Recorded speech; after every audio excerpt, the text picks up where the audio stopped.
Olá, meus amigos e minhas amigas. Estamos iniciando mais um capítulo do livro Opinião Espírita. É uma alegria, é uma honra podermos estar juntos, estudando, aprendendo com esta obra fantástica. Ora com mensagens de André Luiz e ora com mensagens de Emmanuel. Hoje veremos uma mensagem de André Luiz pelas mãos de Valdo Vieira. Mas antes, a minha gratidão à TV A Caminho da Luz, ao Centro Espírita, Perdão, Amor e Caridade, pela oportunidade que estão me dando, e que o nosso encontro de hoje possa ser marcado pelas bases da fraternidade, do amor e do ensejo de aprendermos, o ensejo de renovarmos o nosso entendimento e a nossa compreensão. Hoje nós veremos um tema fascinante, que envolve também o livro dos médiuns. Olha o título que André Luiz colocou: Enganos ante os Espíritos. E esta mensagem, ela tem como texto base o Livro dos Médiuns, questão 286. Pegando o Livro dos Médiuns, indo no seu capítulo 26, Observações Preliminares, encontraremos a questão, o item 286. Está no capítulo Perguntas que se podem fazer. E aí diz Allan Kardec: nunca seria demasiado o nosso cuidado com a maneira de interpelar os espíritos, e mais ainda, com a natureza das perguntas. Duas coisas devemos considerar nessas perguntas: a forma e o fundo.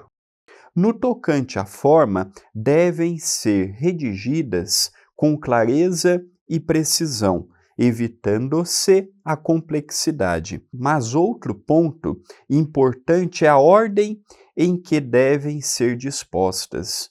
Num assunto que exige uma série de perguntas, é essencial que elas se encadeiem com método, decorrendo naturalmente umas das outras.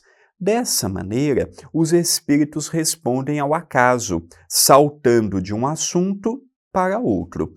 Por essa razão, é conveniente prepará-las antes, deixando para intercalar durante a sessão as que surgirem das circunstâncias. Além de ser melhor a redação feita com calma, esse trabalho preparatório representa, como já dissemos, uma evocação antecipada, a que o espírito pode ter assistido e se preparado para responder.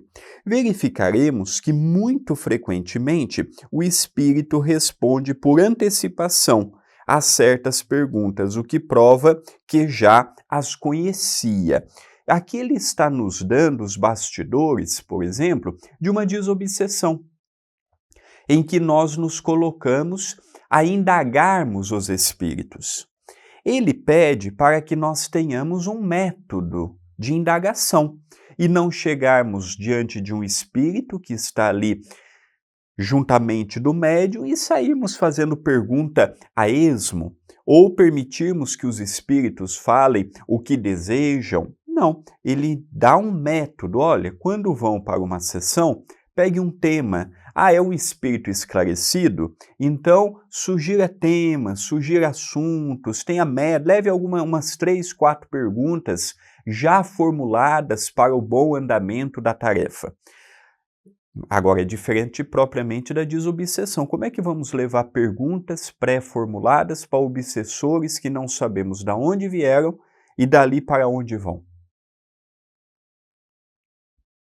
Se é um espírito esclarecido, que se dispôs a esclarecer, a orientar, a ensinar, pega-se um assunto e trabalha-se em grupo. E um obsessor? Como é que eu vou levar se eu não sei se ele veio de uma casa, de uma guerra, se ele veio de uma região umbralina, trevosa, abismal? Como é que eu posso ter uma fórmula já preparada? As obras de Allan Kardec, todas elas, inclusive as revistas espíritas, mas especialmente o Pentateuco kardeciano. Nós temos que olhar muito o tempo e o espaço para ver se ele está falando de um espírito superior ou de um espírito inferior. Então, quando ele diz assim, igual agora no final, tem muitos espíritos que já responderão mesmo antes de serem indagados. Vamos trabalhar com a ideia de que são espíritos superiores e de que são espíritos que nos acompanham. Esses mesmos espíritos, eles têm ideia do que estamos fazendo. E às vezes a pergunta foram sugeridas por eles mesmos, para o nosso entendimento. Olha como o assunto da mediunidade é um assunto inesgotável.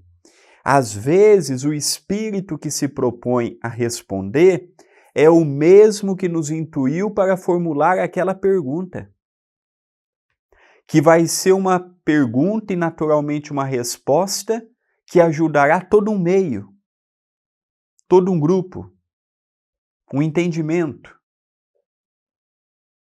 Então não tem, quando o trabalho é sério, independente da matiz religiosa, quando o trabalho é sério, quando o tarefeiro ou a tarefeira é sérios e vem com um propósito nobre e digno, não faltam inspirações por parte dos espíritos superiores. E aí tem aqueles que dão mais espaço para a espiritualidade, tem aqueles que dão menos, aí cada um conforme os seus contornos. Vamos ler mais um pouquinho de Allan Kardec para nos aprofundarmos neste assunto fantástico? O fundo da pergunta requer uma atenção ainda mais séria, porque muitas vezes a natureza da interpretação que provoca uma resposta certa ou errada, às que os espíritos não podem ou não devem responder, por motivos que desconhecemos. Inútil, portanto, insistir. Mas as que mais devemos evitar são as perguntas para experimentar a sua perspicácia. Costuma-se dizer que quando uma coisa é evidente, eles a devem saber, pois é precisamente por se tratar do que já sabemos, ou que podemos esclarecer por nós mesmos, que eles não se dão ao trabalho de responder. Essa suspeita os ofende e nada se consegue de satisfatório. Não temos sempre desses exemplos entre nós? Os homens de conhecimento superior, conscientes de seu valor, gostariam de responder a perguntas tolas como se fossem escolares? O desejo de fazer de certas pessoas um adepto não é a razão para os espíritos satisfazerem uma curiosidade vã? Sabem que cedo ou tarde ela chegará à convicção e os meios que usam para conduzi-la nem sempre são os que supomos. Então a espiritualidade, trabalhando com a ideia que é um espírito superior, um espírito nobre, um espírito que está ali para somar, para esclarecer, eles não perderão tempo com encarnados que muitas vezes se assemelham a Tomé. Eu sinto os espíritos, mas eu não sei se são eles mesmos. Eu sinto a presença deles, eles respondem aos meus apelos, mas eu tenho dúvidas. Os espíritos não estão para provar nada para ninguém. Se eu quero acreditar, cabe a mim ouvir, chegar em casa e tirar minhas conclusões. E se eu não concordar com o espírito, que eu tenho uma lógica e um bom senso e falo, eu não concordo com o espírito por conta disso, disso e daquilo. Pronto. Agora, os espíritos não estão ali para provar que existem, para ficar respondendo perguntas do nosso cotidiano. Eu estou com um problema no meu casamento. Será que o meu casamento vai durar muito tempo? Os espíritos não têm tempo, espíritos sérios não têm tempo para perder com quem não quer nada com nada. E aqui ele dá um exemplo interessante, não é? De um professor desses universitários que conhece o seu valor, que se preparou para estar lá onde ele está, ele vai perder tempo em responder uma pergunta que uma criança de primeira série, segunda série, terceira série do ensino fundamental fará? Ele nem vai dar bola.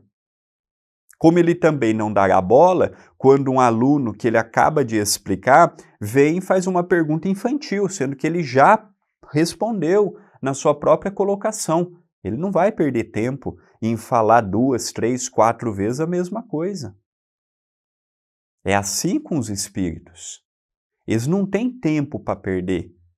Eles trabalham e eles se afinam com espíritos que querem minimamente trabalhar. Agora, se os espíritos não querem nada com nada, estão aí na perda de tempo, na ilusão, e estão querendo viver o oba-oba, eu não sei, eu duvido, olha, vamos ser católico, vamos ser protestante, não vamos ser nada, que é mais fácil. Mas eu queria uma prova dos espíritos. Não é assim que funciona. Eu quero uma prova. Não é igual bolo de casamento que você leva um monte de pedacinho para tua casa para você experimentar que bolo vai ter na tua cerimônia. Não é assim que funciona o mundo espiritual. E Kardec já no século XIX nos falava a respeito disto. Sobre este preâmbulo todo que vimos com Allan Kardec, nós vamos adentrar propriamente na questão de André Luiz. Julgar que todos os espíritos benevolentes que se comunicam na Terra são instrumentos imaculados, desencarnação é vida em outra face. Olha que interessante, julgar que todos os espíritos benevolentes que se comunicam na Terra são instrumentos imaculados. Veja, espíritos benevolentes não é sinônimo de espíritos perfeitos. Espíritos que trabalharam, espíritos que se esforçaram, espíritos que se dedicaram, espíritos que projetaram amorosidade nas suas ações, mas daí a terem uma condição excepcional, uma condição superior, é uma outra realidade. Então nós não podemos imaginar, os espíritos sabem de tudo. Os espíritos conhecem tudo. Os espíritos podem falar de tudo. Eu, por exemplo, tenho muitas dificuldades de falar vários assuntos dentro da própria doutrina espírita pela minha falta de profundidade na ciência, por exemplo, na biologia, na química. Então eu estudo e eu compreendo a superfície, mas muito longe de eu querer debater com um químico, com um físico, com um cientista. Coisas básicas que ele consegue aliar a sua área de estudo com o que o livro espírita pode nos agregar. Não é o meu caso. Então, se eu desencarnar hoje e nas existências passadas minhas eu não ter tido vínculo algum com a ciência, com a química, com a botânica, com isso, com aquilo, eu vou continuar do outro lado sem saber. Não podemos ter aquela ideia ingênua de que o espírito morreu e agora o espírito já sabe de tudo. Ou que o espírito, só por estar no mundo espiritual, já sabe de tudo. Não é verdade. Tanto quanto nós não sabemos de tudo, tanto quanto nós temos as nossas áreas de preferência exatas, humanas, e dentro das exatas eu tenho familiaridade com A, B ou C, dentro da humanas, dentro disso, dentro daquilo, assim também é no mundo espiritual. Assim também é do outro lado. E não podemos ter aquela ideia ilusória, é um espírito. Tem pessoas que dão mais crédito porque é um espírito que diz do que quando é de um encarnado. Só que às vezes o espírito é mais leviano e menos capacitado que o encarnado. Ele só está sem um corpo físico. É a diferença dele. Então isso é importante de nós analisarmos. Continua André Luiz. Considerar que eles veiculam princípios de virtude, como se fossem anjos flanando nos céus, dando conselhos que nada lhes custam.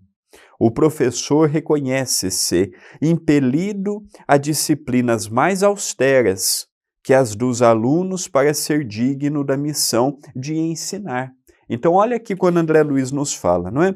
Considerar-se que eles veiculam princípios de virtudes, ou de virtude, como se fossem anjos flanantes, ou flanando. Nós temos que tomar um pouco de cuidado para não enaltecermos os espíritos em demasia e daqui a pouco nós perdermos o nosso próprio livre-arbítrio. Que os espíritos têm uma participação grande na nossa jornada, nós não duvidamos. E muito do que nós fazemos é graças a orientações do plano maior. Mas também não podemos perder de todo o nosso direito de escolha, o nosso posicionamento. Há coisas que dependem dos espíritos, há coisas que dependem de nós. Há muita santificação por parte dos encarnados. Há médiuns, há oradores, há espíritos. Então, Allan Kardec, o espírito podia falar, olha, você está falando com Jesus. Kardec respeitaria, mas Kardec faria questões que iriam ver. É Jesus. Jesus traria uma mensagem de amor, de paz, de renovação. Esse parágrafo, por exemplo, é uma mensagem belicosa.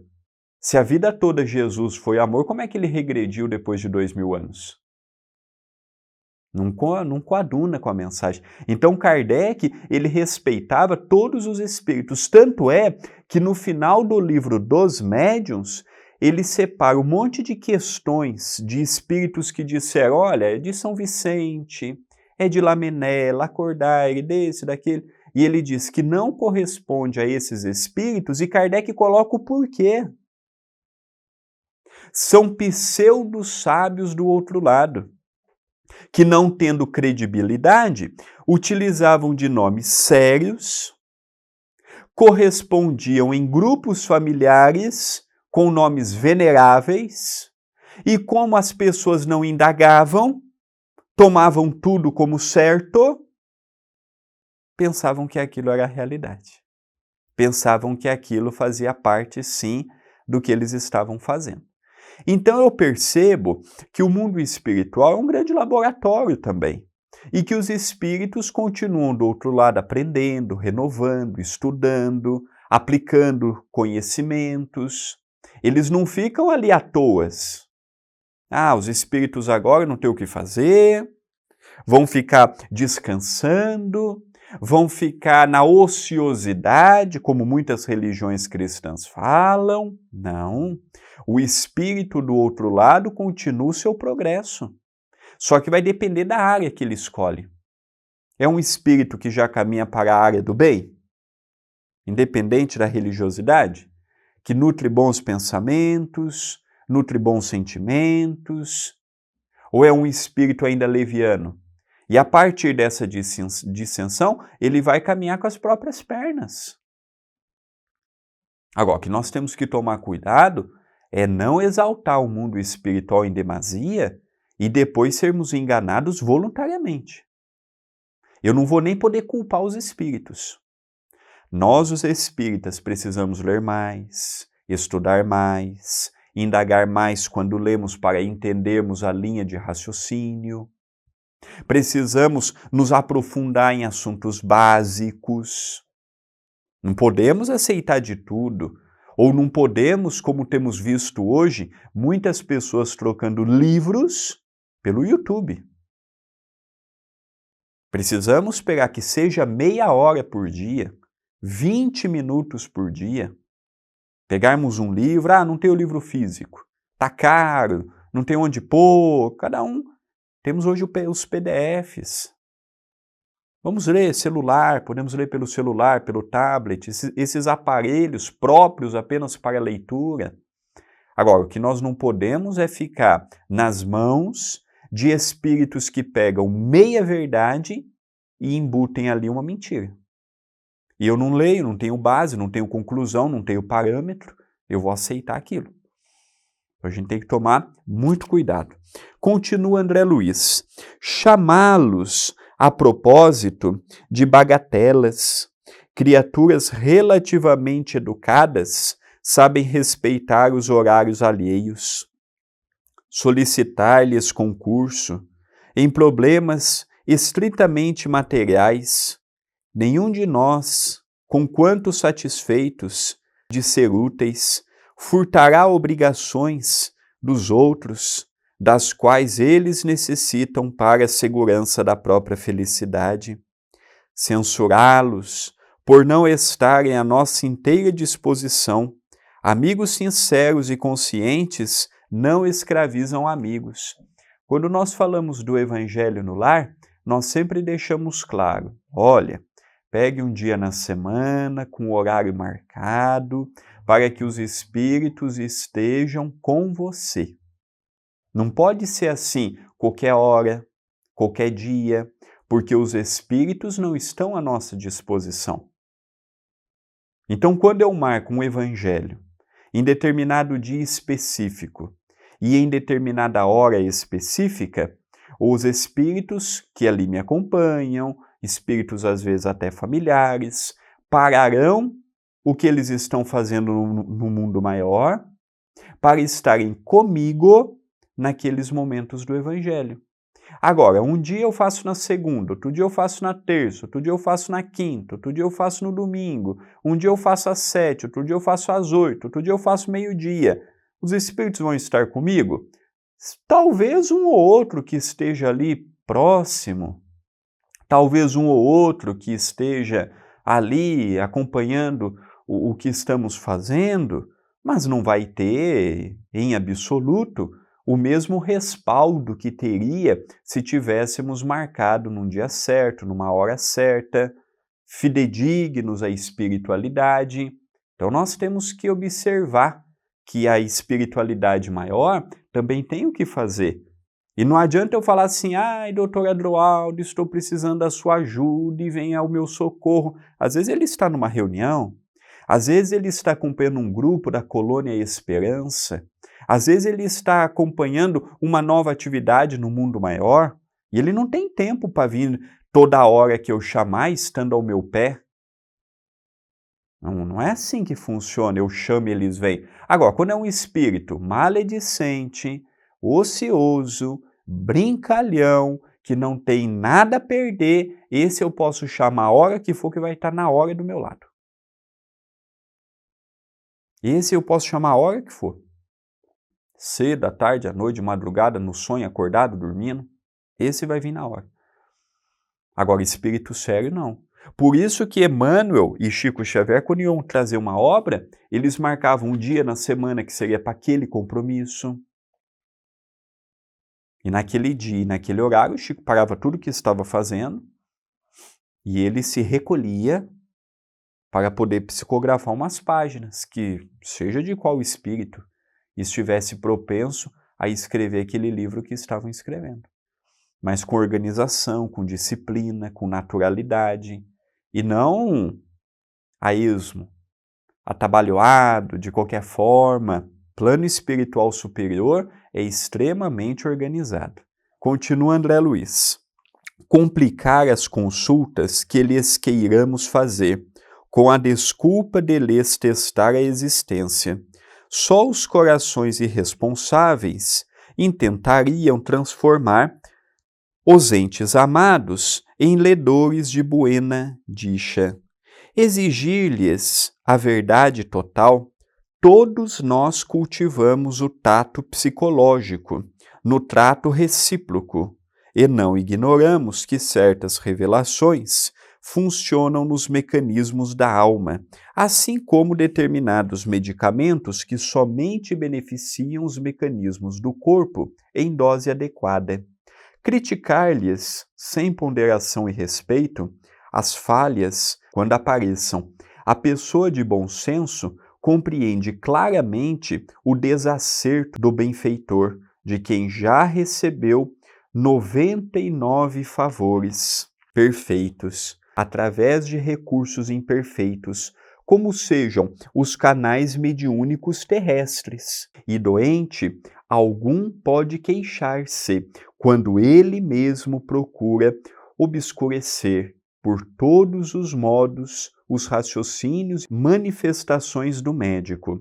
Não desconhecemos que entre a encarnação, a desencarnação e a reencarnação, todos somos espíritos em trabalho evolutivo. A doutrina espírita é o fiel da balança de nossas relações uns com os outros, nos planos a que se acolhem desencarnados e encarnados, representando orientação e luz, ensinamento e pedra de toque. Diante dela, os espíritos têm responsabilidade e os homens também. Então, nós estamos vendo hoje com André Luiz alguns pontos que, no meu modo de ver, para um leitor atento à literatura espírita, não vai ver nada de novo. Não é uma revelação aqui.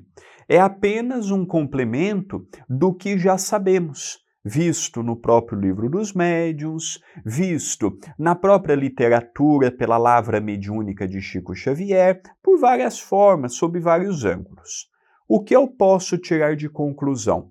Que os espíritos não estão à minha disposição, que os espíritos também se equivocam, porque tanto quanto eles, do outro lado, quanto nós deste lado, estamos evoluindo, não são espíritos evoluídos, não são espíritos perfeitos. Ele até dá o exemplo, não é? Às vezes o espírito comete uma falha e nós deixamos os 99 acertos de lado e cultivamos aquela falha. Isso acontece de nós os encarnados para outro encarnado e de nós os encarnados para os desencarnados. E ele pede para termos gratidão, que os espíritos em momento algum se colocam como superiores, e se colocam são pseudos superiores, porque o espírito verdadeiramente superior, ele já desenvolveu intimamente ou o princípio ou a profundidade da humildade. Queridos amigos e queridas amigas, estamos encerrando mais um capítulo do livro Opinião Espírita, em que eu rogo a Jesus que nos ampare, que nos ilumine, que nos fortaleça e que nos anime no sentido da esperança e do consolo para seguirmos a nossa jornada no bem. Agradeço à TV A Caminho da Luz, ao Centro Espírita Perdão, Amor e Caridade, a todos que estão me acompanhando e desejo que a nossa semana possa ser de paz e de luz. Até o nosso próximo estudo.